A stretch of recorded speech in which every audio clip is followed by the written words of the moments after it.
Ezekiel chapter 43. After this, the man brought me back around to the east gateway. Suddenly, the glory of the God of Israel appeared from the east. The sound of his coming was like the roar of rushing waters, and the whole landscape shone with his glory. This vision was just like the others I had seen, first by the Kibar River, and then when he came to destroy Jerusalem. I fell face down on the ground, and the glory of the Lord came into the temple through the east gateway. Then the Spirit took me up and brought me into the inner courtyard, and the glory of the Lord filled the temple. And I heard someone speaking to me from within the temple, while the man who had been measuring stood beside me. The Lord said to me, "Son of man, this is the place of my throne, and the place where I will rest my feet. I will live here forever among the people of Israel. They and their kings will not defile my holy name any longer by their adulterous worship of other gods, or by honouring the relics of their kings who have died. They put their idol altars right next to mine, with only a wall between them and me. They defiled my holy name by such detestable sin, so I consumed them in my anger. Now let them stop worshipping other gods and honouring the relics of their kings, and I will live among them forever.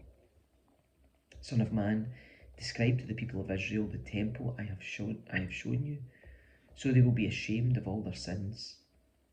Let them study its plan, and they will be ashamed of what they have done. Describe to them all the specifications of the temple, including its entrances and exits, and everything else about it.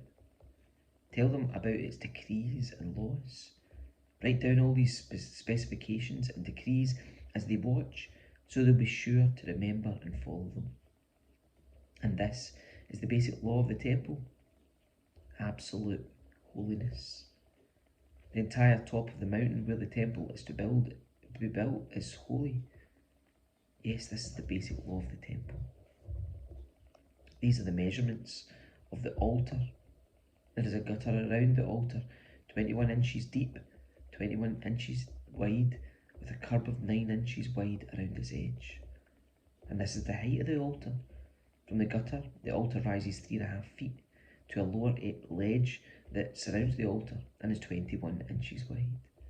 From the lower ledge, the altar rises 7 feet to the upper ledge that is also 21 inches wide. The top of the altar, the hearth, rises another 7 feet higher, with a horn rising up from each of the 4 corners. The top of the altar is square, measuring 21 feet by 21 feet. The upper ledge also forms a square, measuring 24.5 feet by 24.5 feet, with a 21-inch gutter and a 10.5-inch curb all around the edge. There are steps going up to the east side of the altar. Then he said to me, "Son of man, this is what the sovereign Lord says. These will be the regulations for the burning of offerings, and the sprinkling of blood when the altar is built. At that time, the Levitical priests of the family of Zadok, who minister before me, are to be given a young bull for a sin offering, says the sovereign Lord. You will take some of its blood and smear it on the 4 horns of the altar, the 4 corners of the upper ledge, and the curb that runs around that ledge. This will cleanse and make atonement for the altar.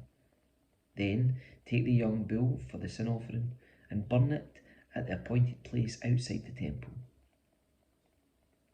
On the 2nd day, sacrifice as a sin offering a young male goat that has no physical defects.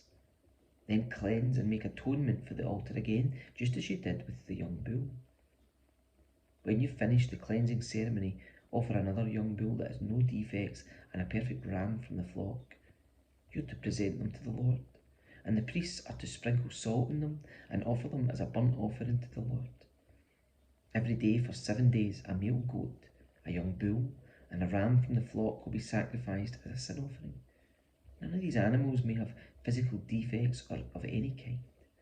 Do this each day for 7 days, to cleanse and make atonement for the altar, thus setting it apart for holy use. On the 8th day, and on each day afterwards, the priest will sacrifice on the altar the burnt offerings and peace offerings of the people. Then I will accept you. I, the sovereign Lord, have spoken.